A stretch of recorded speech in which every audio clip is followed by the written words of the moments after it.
started. I'm going to sit over here just so I can see. Okay, no problem. Yeah, good afternoon, everybody. I am not Brendan Smith. His wife is expecting, in fact, as we speak. So he had to come up with that excuse. But anyway, my name is Paul Curry. I'm the head of business development for SeekOps. We're based actually right here in Austin. And today we're going to talk about our advanced leak detection and repair with quantification offerings.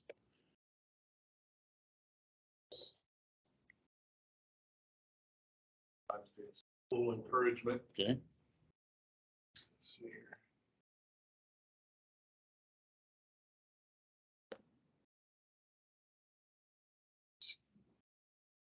There you go. All right. So just a quick history of the company. We've been around a little over 5 years. We got spun off from NASA initially. It was the same kind of sensor that was being developed for the Mars rover. So an early version of it is sitting on the rover right now looking for methane on Mars. Since then, we've ruggedized the sensor, developed it for various applications. Started off on regular quadcopter drones. Did our early vetting with multiple blind tests of the mold monitoring challenge at Stanford, at METEC in Colorado State that was sponsored by Stanford. Did the same thing in Alberta, and then we did also a similar one in Norway for Equinor. We were the first offshore beyond visual line of sight emissions quantification. We did that in the North Sea back in 2019 for BP using a fixed wing drone. And then the last couple of years, we've expanded into biogas and landfill applications, really just anywhere there's methane. So the technology is it's a tunable diode laser spectrometer. It's a sniffer device, so it's not LiDAR. So we're not shooting this laser out of the enclosure at anything. It's actually just designed to be flown in the plume of methane downwind of the emission source. Obviously, it's been ruggedized for industrial applications. It's very high sensitivity, down in the parts per billion, which means that we don't need to be very close to the leak source to actually start picking up meaningful leak rates. You can see there are lower detection limits there for onshore, about 0.02 kilograms per hour. That we can pick up at over 100 meters away from the leak source. And then offshore, we've demonstrated 2.5 kilograms per hour, which is really a function of how close the drones were able to get to the platform. So we can actually get down to 0.02 if we used a quadcopter, but fixed wing drone that I showed earlier demonstrate 2.5 kilograms. It's lightweight, all self-contained, the apparatus there. We don't use any power or comms off the drone itself, so it maximizes drone flight time. It's less than 600 grams, so we really don't add that much weight to the drone itself, which also means that, for example, in the DJI 300 that we fly, put some other gear on there, like high-def cameras and so on, during our surveys to help us with some additional data. It also all self-contained, very low power, field proven consistent. In other words, we don't need to do multiple passes over the same site to validate our data. The first pass is going to give you all the data you need. And then we provide our results in an actual reporting format as part of a workflow that actually integrates ground-based OGI in addition to our surveys. And I'll get into that here in a minute. Another feature we also do with the drones is we're able to do automated surveys where we set preset waypoints around the facility or the pad that we're surveying. And then once we have those in the database, any subsequent flights for repeat surveys or follow-ups after repair, the drone knows exactly where to go. And so you can deploy them much more efficiently and pick up many more pads per day than during the missions. The technology itself, so we deploy, it's a two-person deployment. We have the pilot in command, as well as the ground safety officer. So the ground safety officer will have like a tablet with them, a little iPad, which functions as a ground control station. And what you'll have there is an instant readout of any methane concentration that we find. So it'll look like a little spike like this, as well as you've got your visual over the site you're flying. So we're able to take that information in addition to the on-site wind data, speed and direction that we have from we have a mini anemometer that we actually take with us. So we have live wind data for that site, not an aggregated weather service, for example.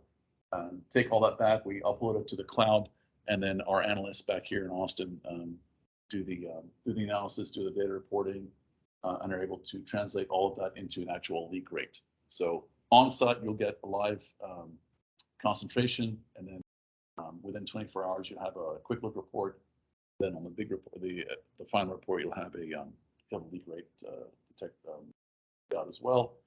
And then as part of this, we also do the waypoints for the drone are uploaded and stored, so that on subsequent surveys you can repeat the exact same pattern as you're looking for trends over time for reducing emissions and so on. So we call our offering LDAQ instead of LDAR because we don't actually do the repair part of it. It's part of the workflow that I mentioned earlier, where we do our surveys, we turn that information over to the ground-based OGI crew to go after the component level repair. So our sensor measures the methane concentration above background, which comes in very handy when you're around some naturally occurring background methane. It's coal bed methane, for example, or in our case, when it comes to the biogas or on dairy farms, there's plenty of methane sources around that have nothing to do with leaks. So we're able to actually detect what is the methane that's coming from a process leak versus just naturally occurring background. That's a nice advantage of that. We don't overfly anything. So our actual surveys go around the perimeter of the equipment we're surveying. So we stay out of the zone 1 areas, which you have to do because it's a drone. You've got batteries on it, so you got to stay out of the explosive zones. Once we find a methane concentration, we'll go into a vertical raster pattern or a curtain pattern, where that will further characterize the methane plume in size, concentration, location, etc. So we take all that data, combine it with the wind data, and we're able to give a true leak rate. So the way that we're doing it is the initial survey, or we call it a manual survey, to go out and do everything I just said, detect, locate, quantify those methane leaks. We can do for a well site survey, we're averaging about 10 to 15 sites per day, pads per day. Obviously, it depends on geography, how close they are to each other and so on, but that's a pretty good go by. Another example would be we can knock out a pretty good sized compressor station in about an hour and a half, versus sometimes the OGI crews will take about 5+ hours to do those.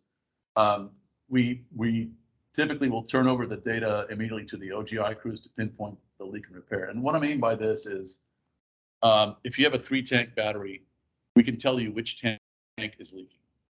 We can't tell you which thief hatch is coming out of it. So if you want to really zoom in on, okay, it's this hatch, or it's this valve, or whatever the component is, that's where the meaningful detailed data will come out of. We can do that either on site or with a 24-hour quick look report that we provide after the surveys are over. And we can obviously customize our data to whatever the operator's needs are or their database requirements are, so we can keep that resident for future surveys. Once we do the initial surveys, any other follow-up surveys we do after that, whether it's to fly right after the repairs have been effected, or a lot of our customers want quarterly flights, semi-annual flights. So we want to make sure they're as repeatable and true to the original as possible. So we could go ahead and use those preset waypoints from the drones the first time to go ahead and do the repeat flights, and allow our operators to follow those emissions trends and give them some more insights on where they need to go and address any new issues that come up, or how they're doing against a baseline emission survey they did initially. So, and then we integrate our data with their digital workflow, whatever process they're really using. So here's kind of the step one would be the survey itself. We outline the pad we're going to, for example, this area right here. We will section off just for planning purposes equipment groups on the site. So you see here we put the tanks in one and the equipment here.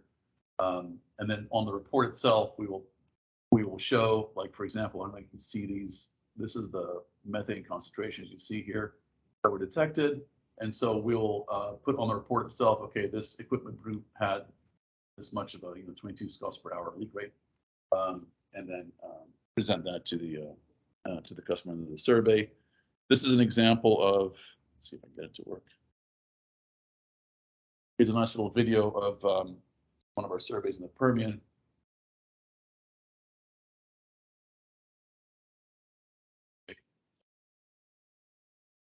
See our drone circular pattern.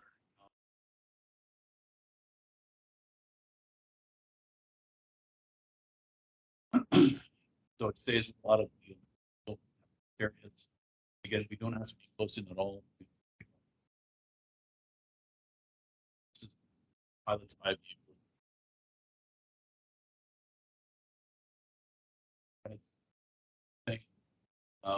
Once it does find a leak, it'll automatically lock into the pattern I was describing. We need to characterize that leak. This is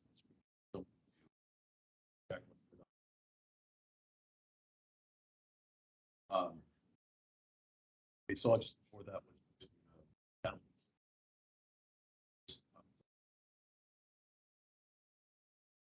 say we stay well away from any kind of areas. We don't interfere with operations.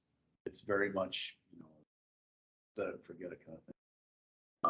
And then one thing to note is this whole video you've seen so far, all these flights were done without the pilot's hand. This is all done except where to go there. So your beautiful system.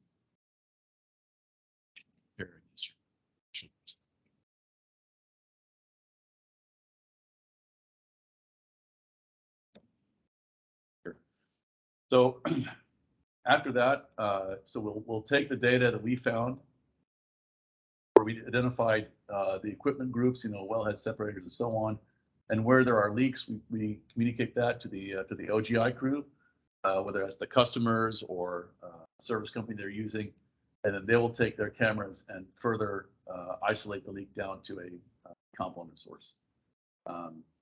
So you really have a true identification of where that leak is.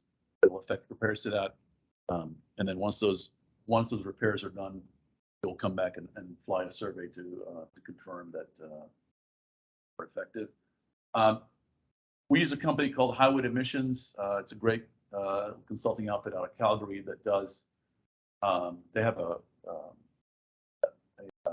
model called LDAQTM, where they will take basically the performance specifications for a technology, and they compare it against an operator's live field data, and then we'll spit out a model that says, okay, if you use this technology in, with or without your existing OGI offerings, you can expect to reduce your emissions by a factor of X. You can see here where we can detect 11% in this case, more than just using your typical OGI crew here to go after even more emissions. And I'll show an example here of the other thing that we also do, which is we pick up a lot more emissions that the typical OGI crew will miss, and help direct them back to where we found the leaks. So this is sort of the LDAQ plus R workflow. This was recently approved by the Alberta energy regulator on this. It's called an ALTFET program, which stands for Alternative Fugitive Emissions Measurement Program, where it's kind of something I was hoping Karen Marsh was going to talk about this morning. It's a way that they are encouraging new technologies to be brought into the oil patch for emissions reporting, as they increase their requirements for reporting frequency and so on. So we have have the facility information, et cetera, from the operator. We would go and we fly our surveys as I described. We turn the results over to the OGI crew for follow-up on the component level. They do the fixes, and then we'll fly a confirmation survey to make sure those leaks were addressed, and file the results. So that was accepted last month, and we're flying that workflow right now. Another example we did was up in Appalachia. Again, this was just confirm, verify the workflow between us and a typical follow-up with the OGI ground crew, where we're picking up the emissions, localize them into the equipment group. So the difference here is if you did an aircraft survey, you're going to like look at a plume that's sitting over a side saying, yep, there's a leak. In our case, we can actually bring that down in granularity to the leak is coming from, the following locations rather than this whole thing is leak. Take your camera in there and see if you can find where it is. We'll tell you what equipment group it's coming from to save more time and really be more productive on the site there. So an example here, we cleared in this case about 30% of the sites were confirmed no leak. And then we were asked, okay, if it's less than 10 scuffs per hour or 0.2 kilograms per hour, it's probably not a priority for us. So cleared initial 51% there. You can see we detected more leaks than typically found by OGI where we redirected them. It's more or less standard. I mean, typically we're clearing about 50 to 60% of well sites just from our surveys alone. So, you can imagine if you got 600 sites out there, we're clearing, 300-400 of them just from doing our sites. So you're saving that much time out in the field from This is an example of taking that idea of the single well pad survey and doing multiples. So, we can do it from a centralized launch point, the exact same idea where you go out to every single one of these sites here, do the survey, the drone comes back, either for a battery retrofit or just to reestablish the launch points. And we can do multiple pad surveys just from a central location, again, using the same workflow here. And this was done in Freestone, Texas, so in East Texas for another major operator. So the final report, when it comes out, the full detail, we'll have obviously a summary of all the well pads flown, sort of a color coded across from worst leakers to least, just as a sort of executive summary and a fun report.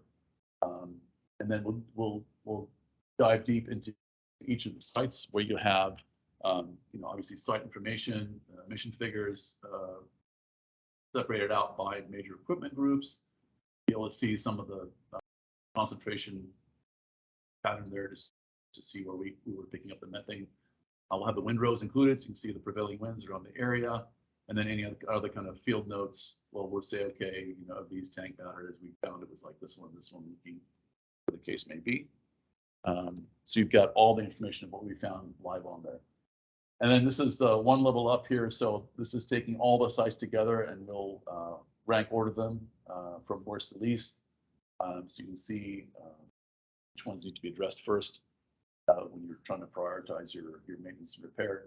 And then also this serves as a nice little baseline. We'll look at emissions over time.